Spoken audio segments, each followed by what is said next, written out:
Yeah, I want to ask you about H.R. 1, and of course we know that this is Nancy Pelosi's election bill, which passed the passed the House, rather, pardon me.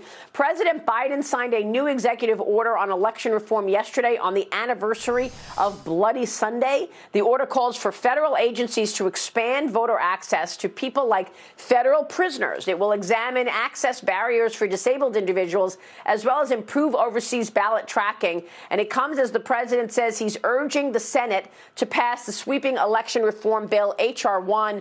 Do you expect H.R. 1 to pass the Senate? No, I do not. It is clearly unconstitutional. The Constitution gives the power of setting time, place, and manner of elections to the various state legislatures, and that is exactly where it is supposed to rest.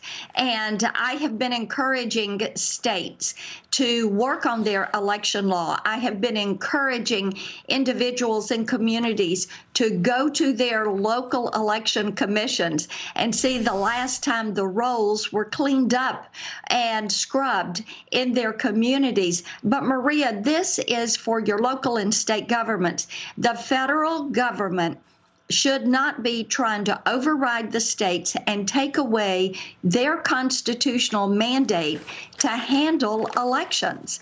We don't want elections run out of Washington, D.C.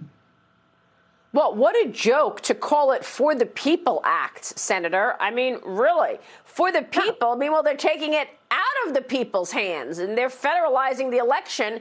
Nancy Pelosi said she doesn't want IDs to vote and she wants mail-in ballots to be the standard. Obviously, the 2020 election went so well for her that she feels that let's just make mail-in ballots the standard, despite the fact that we know that mail-in ballots went to dead people. They came back completed. Right. They went to parking lots. They came back completed. So, I mean, my question to you is, can you assure the American people that this is not going to pass? This looks like voter fraud to me, Senator. Do you need Democrats to agree with you that this is the wrong path? And do you have those Democrats? We are working to make certain that we have Democrats that will stand up against this. To say you do not need an ID to vote is ridiculous. If you were to go to Nancy Pelosi's high-rise condo building, or if you were to go to her office to meet with her to get into the Capitol building, you would have to show an ID and prove that you are who you say you are.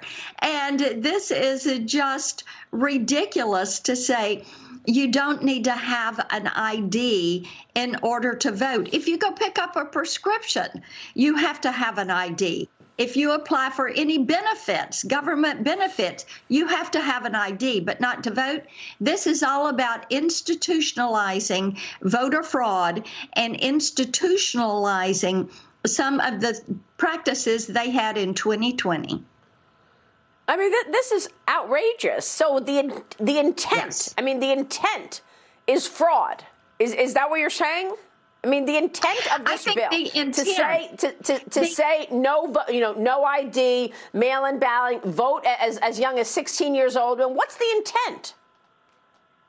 Well, the intent is to make certain that they have a permanent Democrat majority, because they would institutionalize some of those practices like ballot harvesting, like mailing out ballots, even if you don't ask for one. Okay. This is why it is so imperative for people in communities to go to their local election commission in their county and get those voter rolls cleaned up.